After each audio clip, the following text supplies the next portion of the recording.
I'm an avid believer in professional development. I mean, I believe that we should always look for ways to grow. Can you decipher what kind of finance person you are first? And then once you're able to do that, look for what makes you the best of that role. I actually encourage that within my team, because the job experience you will get day by day doing the job. Because when you join a company, you have zero knowledge, and then 3-4 years later, you have a lot of depth of knowledge on the industry and all of that. That's for me the difference between your 10-year experience in Nestle and the next candidate's 10-year experience in, I don't know, Unilever or Mondelez, and then your next role saying that, but wait, they have a qualification, which means they're taking care of their continuous professional development, and you're probably not. But then it gets to a point where we always shouldn't forget what our own personal development looks like. And that's the only thing that we can decide for ourselves, not someone else. And I think it's awesome that the ACT today is giving treasurers the opportunity to really consider Treasury as a profession from the get-go. Really appreciate it.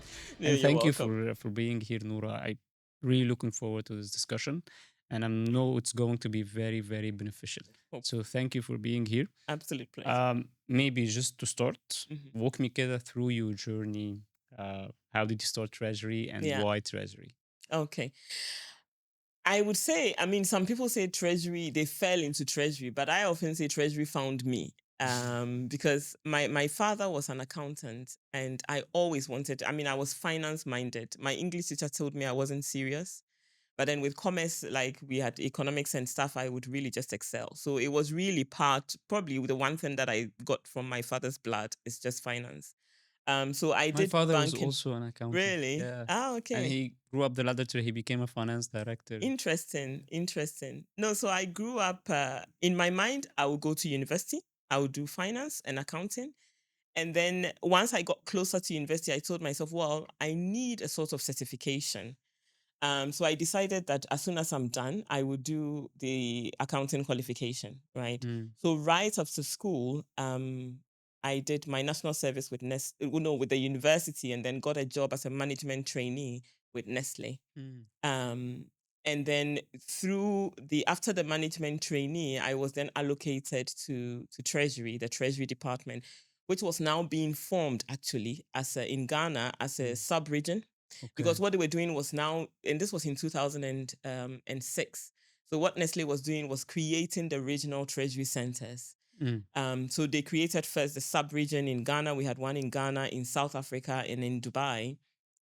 So after the management training, with my experience and all, I was allocated to the treasury team. And And this then was done by your choice, or they decided no, you will be yeah, actually, and later I got to find out. Actually, it's a very interesting story. So we're doing the interview, right? And there were 2 rooms. So there was two guys in this room, 2 guys in this room.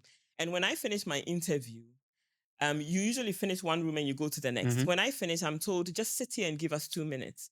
I'm like, okay.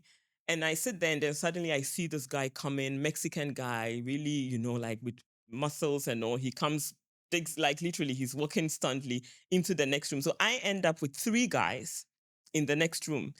And it was only years later, and this guy who walked past has become a very dear friend, and a brother to me, Manuel Vasquez. It was only years later that he told me that after the first interview, the other colleague, Christian, came down to him and said, "You have to meet this lady. I think she'll be great in your team." Treasury team. Exactly. Yeah. So so he came. So I think even from the interview, there is a sense in which they felt that I would fit within that role. And that's why I say Treasury found me. Because frankly, I was really in university, I was like, finance, the only option for me is a bank, and all of us that did banking and finance were applying to all the banks. So in a sense, Treasury found me. So after 2 years in Ghana, we consolidated a lot of the markets in Central West Africa. And then the Treasury Center was centralized in Dubai. And I was given the offer to move with the Treasury Center. And that was just before I got married. So I put it forward to my then fiance, and well, we agreed and then got married just before we moved to Dubai. But it's very Yeah. interesting. I'm really curious what they sensed in the first interview with you, that thought to them that, you know what, this young lady will be great in Yeah, Treasury. it's interesting you should say, Mohammed, because recently when we went home, I went through some old papers, and one of the papers I found, I'm one person that keeps stuff that really mean a lot to me. Mm. So one of the papers I found was actually notes from my interview in 2006. Yeah. So I had notes, and so they had a group session as well. And one of the questions that I was asked was, "Oh, how would you do an intro, a company financing?" I mean, I just quoted straight from the book, from the textbook. I was like, I will look at the bank, and if the bank doesn't help, I will look at different companies that have money. Like literally, I just spoke it straight from the textbook. And Oh. I think, I don't know, maybe it was God's plan to drag me there into now. Mm. But I don't know. That's the only thing I can think that probably was the link. And I guess for my love of finance and treasury, once I was in the role, I excelled, and You loved it. it just So you did your homework before the interview. Oh, I did. You went through the Oh, I did. textbooks and you had all the right answers. It just happened to be like, like a round peg in a round hole, literally. But that's one thing I recall really well. I don't know what else. And recently when I got the role of regional treasurer in Nestle, I did a LinkedIn post actually thanking all these guys, because you need people who would see the talent that you perhaps don't see. And in a lot of ways, I think that oftentimes we're quite modest to ourselves on the experience that we have. And when we dig deep, we realize that no, there's a lot of value that I'm bringing to the table that if I don't own it, I won't be able to share it. Do you get what I mean? And that's where having people around helps, because they help you to see what you don't see in a way that helps you to bring it out. I How don't know if that makes important sense. is that in a boss or in a leader? Oh, so much, so much. So this Manuel guy today, we're like, frankly, I mean, my family and I were in San Diego last year, and we spent 10 days with him and his family. And when we think about a boss or leader dynamic, my thinking is, at least as a people manager, it's okay, I have Mohammed in my team, but who is he, right? He's a father, he's a brother, he has children, he has, so there's a lot of perspective that we should have on who we are and who the other people are, right? And it's only then that we'll see the other person, because in a lot of ways, when we see just the job title, then we just want the job done. Yeah. But is there a different perspective? Is there something that Mohammed is going through now that I could be of help to them in a way to, to discuss it, so that, because the person is a human being beyond the job title, right?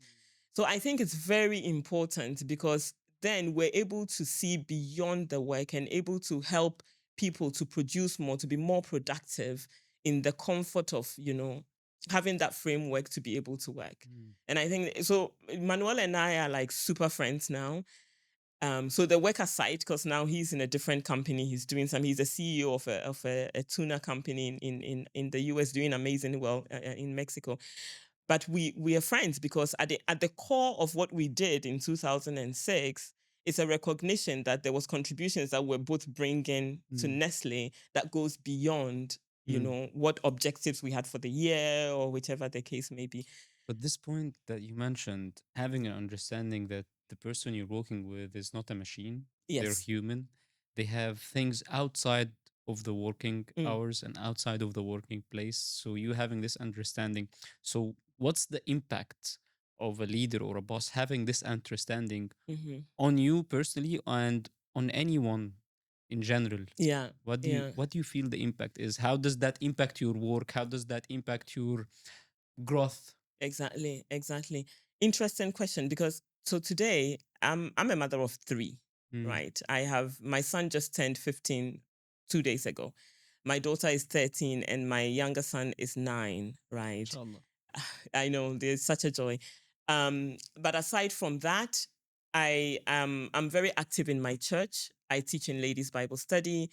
Aside from that, I love to bake. I bake cakes. Aside from that, I love to have people in my house. I love people. I have talking. I love, just having fun. I love to dance. And then on the weekends, we watch football, because that's what the men in the house want to do. So and thank God I have now, really, I work with a company that really respects, the work-life balance, and gives us a lot of flexibility in work. So we manage a region, for example, with um 3, 4 different time zones. The longest time zone we have is 4 hours. So when I'm done with work here in Dubai at 4 p.m., it's only 12 p.m. in Ghana, Mm. right? Do I tell my team that no, no, no, you have to be at work at 8:30, you have to finish at 5? Well, what if Nestle Ghana needs to really pay for something between 12 p.m. and 5 p.m., right? Mm. So I think it's very important, because it creates in the middle of all of that a trust element that goes beyond the work itself. A trust element that says that my boss trusts me to get the work done, right? And my boss would often say, no, no, no, don't stay up. Why are you still up? And all of that. But he believes that I'm getting the work done, and that's also for me with the team. I'm like, look, I'm not going to have you sit in DIFC traffic at 5 p.m. just because. We know DIFC traffic starts at 4 and they're fixing it, hopefully. But I also know that a lot of the countries we work with are still wide awake. So go early, have lunch or dinner with your family, and then continue what you have to do, right? Now, I know the danger with that is then you get people who are overworked because people are working late into, but I also press on my team that, guys, we're not in kindergarten. Own your work, take responsibility for it, drive it and drive your productivity throughout the day. Because if I see you online at 10, I'm not going to question you, because I believe you're owning it. I'm probably going to ask you the next time, why were you, just to get a sense. But then I trust that you're doing your work in a way that doesn't keep you till 10, because by 10, actually, it's 6 p.m. in Ghana. Even the Ghanaians have gone home to sleep. so, so I think, at least for me, it's important, because trust is a very key element in our work. And if I see people, as who they are, then the only gap or the only thing that can bind us together is the trust. If I'm working with AI, I don't need trust actually, I need a certain level of trust for AI, because I need to understand that it will take the machine learning and use it in the way that I want it to use. But then I'm not going to go bombard it because it's a machine. It's not going to pay back you on the trust. Exactly. That's the difference. That's the difference, And then when you have a leader team relationship, you shouldn't look at it in the short term. It's a long-term relationship, right? And I always try to, and I use the word try because it's difficult, but I always try to give my team the benefit of the doubt. And I'm like, we all don't wake up, come to the office and think, today I'm going to do my worst. Surely. For a change. Yalla, let's do the worst we can do today, right? Let's see how it goes. So, we're all coming with a very good intention to do the best for the company. Now, my job as a leader is to say, if you don't understand 1, 2, 3, how can I give you the right perspective so that you can even do better than your best, because now you have a better understanding of what to do. So I think it really drives trust that helps us to engage and help each other grow, because without that, we doubt everything the other person does, and it doesn't help growth of the individual or growth of the company also. It's very interesting. And to stay on this point, Yeah. now we've discussed the relationship between a leader and their subordinates. When you pick a new team member, junior analyst, senior analyst, what are the key skills or the key traits that you look for them when you're hiring them? So in the context of Treasury, it depends obviously on the grade. And one of the things I did recently, with the help of my team and my boss, is actually to relook at the structure of our team. So if we go back to my story, Treasury found me, right? But I've gotten to a place where I'm desiring that more and more people, like how I came to university thinking I want to do an accounting qualification, I would like people to think, actually, Treasury is for me and I want to pursue it. Because a lot of people until now are finding that they had a finance role and suddenly there was economic geopolitical crisis and they were doing more things that didn't feel like things that drive necessarily the sales or the OP1, and then they realize, actually, wait, this is Treasury. I could be a treasurer, right? So this happened to me, by the way. All of us. Yeah. And that's why we're here. I didn't realize I was a treasurer till I was doing the job. I was like, okay, this is I like what I'm doing. So what am I doing, What guys? exactly am I This is doing? Treasury. Okay, I will Exactly. continue doing this for the Yeah, rest of my let's. life. Like it's It actually sounds nice, treasurer. But no, and to be honest, even now when I'm in the airport and they ask profession, or when I'm filling a visa form or whatever, and they ask profession, I would rather put other and put treasurer. I don't put finance manager or whatever because it's a category under that. That for me is a recognized profession, right? So, I mean, obviously now, so you don't have that big pool of treasurers to get from. But then more and more people are realizing that no, this is a very niche aspect of the whole finance profession. So within our team now are entry roles that helps us to even bring on board university graduates in a way that we can say, look, this is also an aspect of finance that is there. And it's a regional treasury. You get exposure in Africa, Middle East, Pakistan, Turkey. It's huge, 50 countries. So then you can then decide for yourself already at that level if treasury is something you want to do. So for that role, I'm not really particular. I want to now get the sense of, is the person willing to learn? Are they taking their own professional development seriously? And for that, it cuts across every interview or discussion I have with a candidate, because they need to be in a place where they are always learning, always growing, but more than that, taking ownership of their own learning and growth. Right. So if you tell me that, oh, I started the ACT at some point and then I couldn't really finish because the role I was doing, and then I get excited because I'm like, okay, this is someone who I can help coach to get to the place where they really appreciate what Treasury brings to a corporate. Right. So it depends. But then, of course, if we're looking at a treasury advisor, a treasury analyst, you want someone who already has a certain level of experience. It could be a finance or an accounting experience, but at least in their mind, they can make a difference between what is a cash flow and what is a bank balance, or what is a bank balance and what is a receivable, because the difference is a cash flow. You actually have to have a cash in the middle. If you don't get that, then no, you know. And then, of course, on the more senior level, now that's where the play on is a bit difficult, because we have a lot of us who have become treasurers without the qualification. But so we have the experience. So then you look at the experience, but then also for all the candidates, I'm thinking, how willing are they to add value to their own professional development, to take the next step in learning.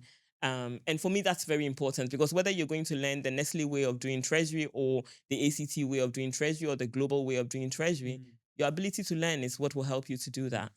And I think this is the most tricky role, because as a senior person, as a treasurer, there's a lot of pressure on you, because you need to be qualified, not just for you to be able to do the job, but for you as well to be able to coach people who are Exactly. going to work under you or with Exactly. you, to be able to help them to grow and be leaders and Exactly. at some point be like you. So if you're not qualified, if you don't have the right experience, if you don't have the right certifications, and I'm sorry to say that, but now all treasurers need to be certified, right? Because the way they are perceived as a leader, you need to have the right qualifications, the right certifications that you can then use to pass on to your team and let them grow. No, exactly. And but then if you even think about certifications, Mohammed, why do we stop at A levels or university? Do you get what I mean? When we say, oh, professional certification, it's like, oh no, but I don't need this and I don't need it. Engineers need to be a part of an engineering organization that gives them the authenticity or the legitimacy of the work that they do, right? So certification is not anything new. We all got our GCSEs, we got our A levels, we got to university, and then it feels like now more and more after university, it's the place of choice. Certifications are necessary because we're all not Mark Zuckerberg. And if all of us were Mark Zuckerberg, then nobody would buy, the iPhone, because, all of us are I Steve will build my Jobs. So own. we'll build our own. But in Ghana, we have a proverb that all the fingers are not of the same height. And I'm sure in most cultures it's there. I don't know why God created it that way, We but have the there's a same sense. saying in Egypt. Excellent. We have the Perfect. same. That's it. So there's a sense in which there is difference in experience. There is difference in our upbringing and all. What brings us level on the table is perhaps the certifications or how we've done with our university and all of that. So when I'm looking at candidates also, I become favorably, inclined to those who have, a certain, the ACT, or at least you should have this qualification that gives me the comfort that the minimum Mm. requirements of the job. Mm. Do you get what I mean? Yeah. So I actually encourage that within my team, and I don't encourage it because they need it for the job, because the job experience you will get day by day doing the job. But often I tell them that's for me the difference between you and the next candidate. Do you 100%. get what I mean? That's the difference between your 10-year experience in Nestle and the next candidate's 10-year experience in, I don't know, Unilever or Mondelez. And then your next role saying that, but wait, they have a qualification, which means they're taking care of their continuous professional development, Mm. and you're probably not. Because like you and I discussed earlier about the fact that treasury management could look differently even in different industries, depending on your FX exposure. If you're an FMCG, you're selling locally, so you face more local currency. So if someone is coming to me from a different industry, I want to have comfort that there is a sense in which they understand what is required at basic treasury level. I don't want to be biased to them because they don't have an FMCG experience. Because for Treasury, how we manage FX, you hedge, and hedging is the same. It's the same. But then, do I hedge now or do I wait because my company actually has receivables in the same currency? So I do a natural hedge. All of those things comes with the industry experience and all of that, right? Yeah. But then I can have a comfort that the minimum requirement is that this person understands what hedging is, and that is what they would, apply given a scenario or whichever. So I fully agree with you. I believe that at that time, I didn't know the ACT. Today, the ACT, for example, is driving forward to be more global than, a London or a UK based qualification. If I had, I would have done it at that time, So I think more and more young people coming out of university can look at treasury as a profession because they do have a qualification that gives them the basic understanding of what is required to become a And they treasurer. can start right after And university. they can start right after Yeah. university. And Yeah. get ready. And it will give you right away a competitive advantage versus the Exactly. other candidate applying for Exactly. treasury. If you're really Exactly. into treasury, Exactly. start right away. Exactly. So now walk me through your own journey. When did you start the ACT certification, and why did you choose the Yeah. ACT certification, and what certification did you have? So I finished uni with a bachelor's in banking and finance, and then straight away I was like, okay, I want to do an accounting profession because accounting, anyways, was what I knew. Um, Actually, and coming to think about it, I thought I want to do a professional course because my father just had the degree. It wasn't really part of it. So it was, for me, something that I could achieve beyond what he did, right? So once I got a job in Nestle, moved to Dubai, I think I started my ACCA, the Association of Corporate Certified Chartered Great. Accountants. And then I got certified in 2009. I wrote my last exams in 2009 and I got a fellowship in 2012. So throughout this time, I had moved with the Regional Treasury Center. I was in Treasury. I did front office, regional cash manager. And then at some point, I was deputy treasurer. I'm, I'm an avid believer in professional development. I mean, I believe that we should always seek to grow and look for ways to grow. And nowadays, with all the advent of networking, AI, sponsorship, and all of and qualifications, we have so many avenues to grow that you cannot really just sit on your laurels and say that I'm done.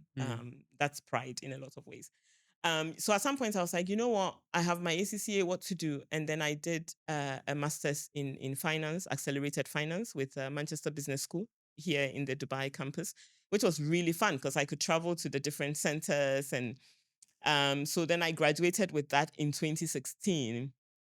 And then in 2019, after 11 years in the Treasury Center doing different roles, I got the opportunity to move to Nestle Middle East as a finance and accounting operations manager. Okay. And I was super excited.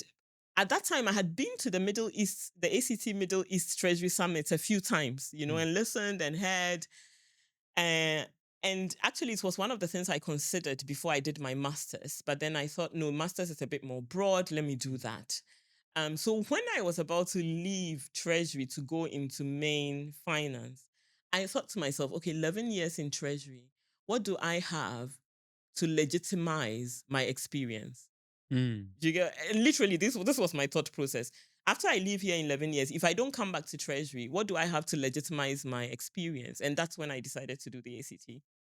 Mm. Yeah. So It's like having a stamp of certification thank you. on I'm your. like, no, I need this. Yeah, I had the experience and I had the certification and That qualification for I that. actually did Treasury in my lifetime. Mm. So and It's very because inspiring because most of people would think, okay, I have more than a decade of experience in a halas, certain that's field. enough. Then Yeah. why would I need to do a But I certification, right? needed that. I felt that I needed some legitimacy that whatever I'd learned was recognized in a Mm. sense. But then with my NBA and with the ACCA, actually, the ACT gave me exemptions. Mm. So with the certificate level, out of the 5 papers, I had to write just one. Because there was a paper on risk management and all the others, I had to just write one because I had 11 years experience in Treasury. If you don't mind, can we just go step back? So the types of different certificates that we can get from ACT, and then let me know which one you went with Yeah. and which how many papers it had and which exemptions or what the exemptions you got. So ACT has, I think the initial level is what is called the certificate in cash management, Mm. and usually they have also the cash management conference that they manage that can help people to get experience on what this means. But if we go on the website of it's treasurers .org. .org, Yeah. you check on qualifications, you have the whole list there. But basically, what you have is the certificate in Treasury level, which has different courses like risk management. And the course I had to write was actually the organization of Treasury centers, which was really fun for me because Mm. it talked about what courses or what factors to consider to do a regional treasury center or to decentralize or centralize a treasury organization. And I was super chuffed because basically that's how my treasury journey started, Mm. with the regionalization in treasury. And then it has risk management. Also, if I can just check on my notes here, there's capital markets and funding, corporate finance, debt management, foreign exchange, FX. And at this point, I had already gotten a lot of experience dealing with FX in places like Nigeria, Angola, and all of that. So I was okay to get the exemption, because the thing is, even when you're qualified to get an exemption, often I tell people that consider that, do you really want that exemption, or you want to take that time to study to learn a bit more, Mm. right? Mm. Because you're qualified to get the exemption, you could get the exemption, but if you do the course, you could learn something new Mm. than what you knew. Or even just making sure that your understanding on the job is Exactly. fixed It's there. fixed with Yes, what fixated with what you're learning, exactly. right? Exactly. It's like a reassurance to what you already have. Exactly. Or it might even give you another idea of, okay, this How to is manage something exactly differently. better, which you're already doing. Yeah, So exactly. yeah, so we're starting with the certification in Treasury, which Yes. had all these topics that you mentioned. Which had all these topics that I mentioned. So I had to do the one on treasury operations and how, and this was so it's evolved, and we've had, and the ACT has had to change some of the core subjects to match with what today Mm. is apparent. It's evolving, It's so they evolving, have like to change in the, sustainabilities and of all of course, that. of course. But I did the one paper in 2019, and then I moved to my, so I'll talk in the mix of and then I moved to my role as finance manager, and I did that for 5 years. And then in 2023, I was approached and offered the role as a regional treasurer to go back to Treasury and head the regional Treasury center. Okay. And at that point, I thought, okay, how can I be ready for that? Mm. Because one thing I love about the ACT compared to the other certifications is, with the ACCA, I had to finish all um, the The whole, the levels, yeah, the the whole levels to get fundamentals certified to and get certified. exactly, Exactly. yeah. But then when I did the certificate level in 2019, I could actually put next to my name set Treasury and have a certain qualification. So the fun thing is you can actually break it down and finish and not feel like, oh, I need to dedicate 20 years of my life to finish this. But then at least I can break it down, and at every level, with every achievement, You have a it's certificate. recognized. Yeah, it's Exactly. recognized. But then in 2023, I was like, wait, if I'm going back to Treasury to head it, this is head of regional treasurer, I need to refresh in a way to feel like, no, I am ready for this. So Mm. then I decided to do the diploma level, Okay. which is the next level. So you have the cash management, you have the certificate in treasury, then you have the advanced diploma level. And then with that, also with my experience, I got some exemptions, but I had to write 2 papers with that. And then I did that in 20. So I did one paper, if I recall well, in 23. And then I did my second paper in 2024. And then I got awarded actually the best performer for Oh. diploma level in Middle East. And Based I on the recall grade or the. based on the grade, Mm. yeah, on the grades of the exams, yeah. And I was super chuffed because at that point I'm like, yalla, I'm going back to treasury. So that sense of legitimacy for me came because I had 11 years experience. I didn't need to do a qualification. But then after doing that, and also a lot of the things I learned while doing that was you will see a word, I don't know, like treasury operations. Then you start reading the section and you realize, that's what we did. You know, when we actually moved, I don't know, corporate finance from the cash management team to the risk team, we were actually reorganizing our treasury operations. Or, you Mm. know, when we actually moved forecasting from the core team to, you know, the shared service center, we were making sure that the things that are repetitive. So you kind of learn how the language is used in the industry.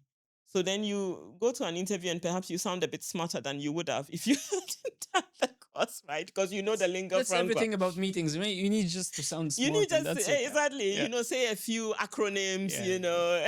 They think you know everything. Exactly. It's. But it gave me legitimacy that also I was ready for it. Mm. And also even being awarded was a huge success point for me. Like I always say, it was really the icing on the cake because I was like, okay, well, yalla, let's go and do this, you know.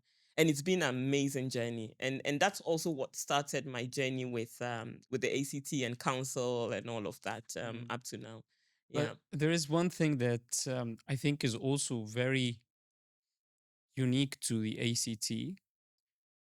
When you had the diploma and Hmm. they recognized your grade and Hmm. you're a top achiever, this actually, and you mentioned that, gave you a push to continue in Treasury.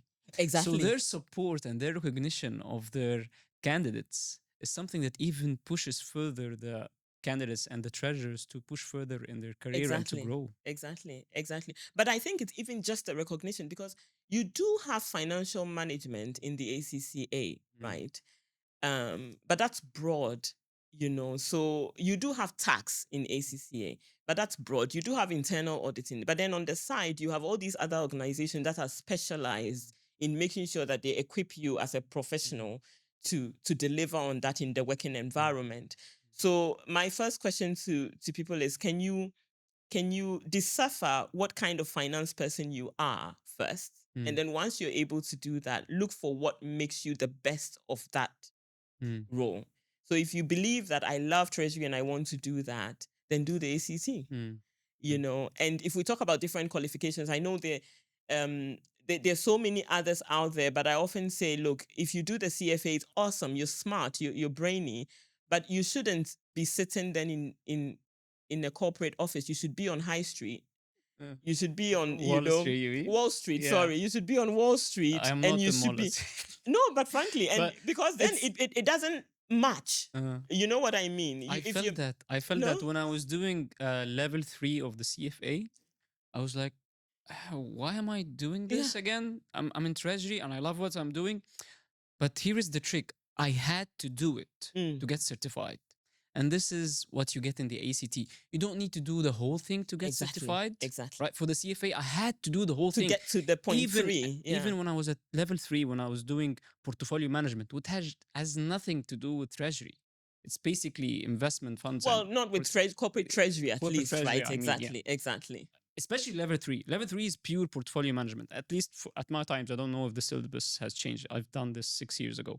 So I was like, I was at point where, why am I doing this? And at this point, you had made a decision that, look, I love corporate treasury, I'm right? going to continue, Exactly. but I'm already deep into the You've thief. I spent so have to much finish money. it. It's like Yes, I have to finish it. I had to finish it exactly, to get certified. exactly.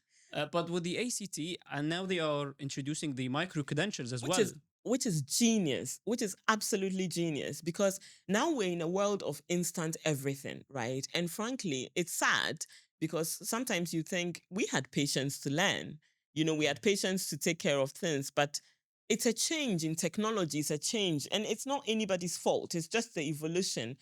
And we need an organization that understands that and moves with that direction, right? Frankly, when Annette and Janet and the team launched micro credentials, I was like, you guys are amazing. It's genius. Because basically, when I had to do the certificate in Treasury, imagine if I had to do all the 5 different subjects, which is great. But then now it's broken down into sub certifications. So you have topics like, if I look at my notes, FX exchange and interest rates, you have treasury policy regulations, you have, I think, 8 or so Yeah. different And topics working under it. capital, Working and debt capital, capital management. for corporate finance. Mm. And you have a certification for each one of And you have these. a micro certification for Yeah. each one of these, right? Mm. So it's for the busy person, or it's for the person who fell into treasury and is thinking, okay, I want to get certification, but I don't want to spend the rest of my 3 years thinking, I have to do this, I have to do this. Mm. But then for me as a people manager, it's awesome because it's micro certificates that can help my team pick on a topic and improve themselves in how they learn, Mm. right?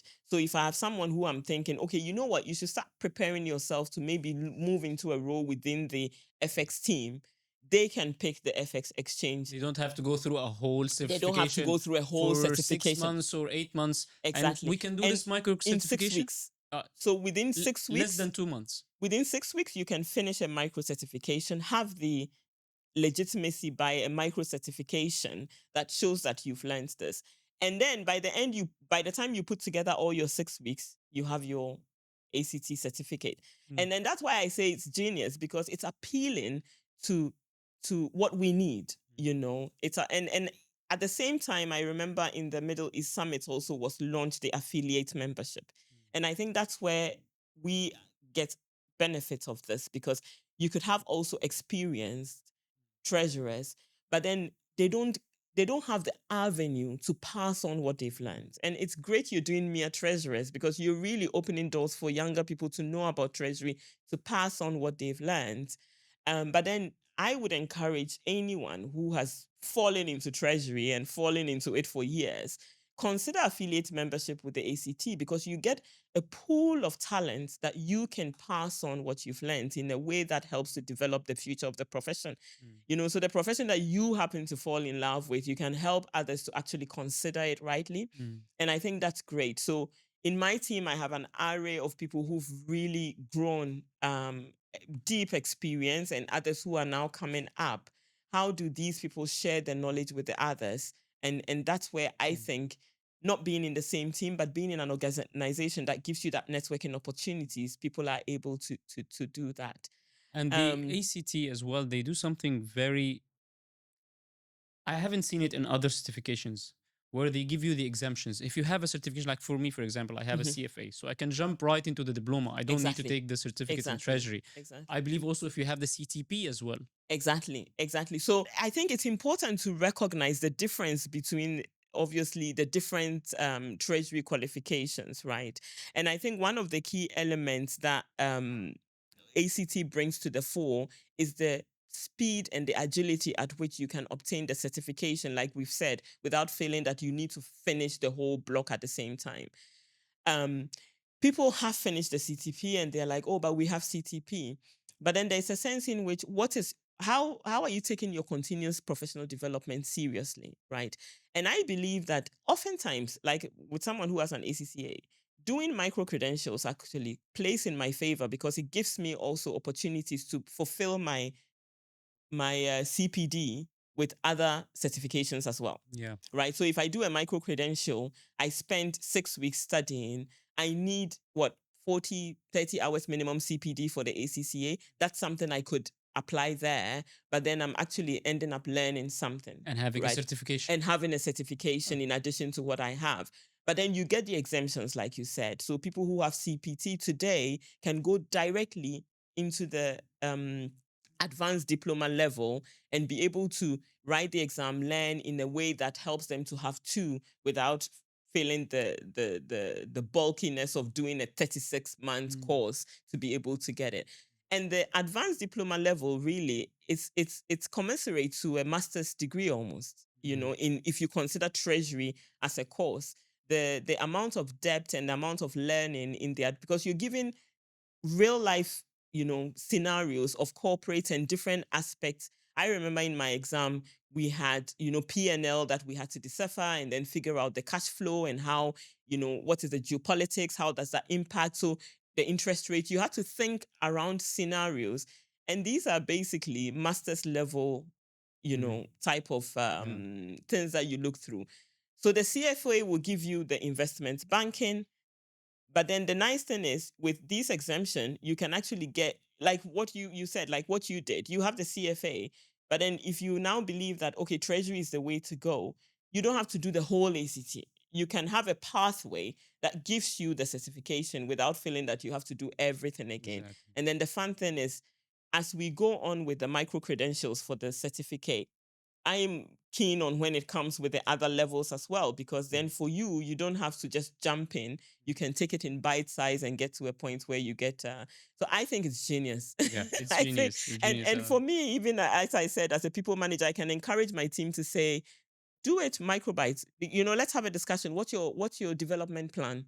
Oh, I need training. Okay, well, consider this, and because it's bite size, go for it. And then I see how we can manage and have that discussion. So I don't have to think about, I don't know, $2,000 third level CFA. We can think about 250 pound, exam that Micro you're credential. writing. And then that actually can be something that you can manage within a budget, a training budget for your team, as opposed to thinking, okay, if I'm doing $2,000 CFA, how many of my team members can I actually train? Yeah. Do you get what I mean? Yeah. Yeah. No, I love it. And thanks a lot, Noura, for this insight.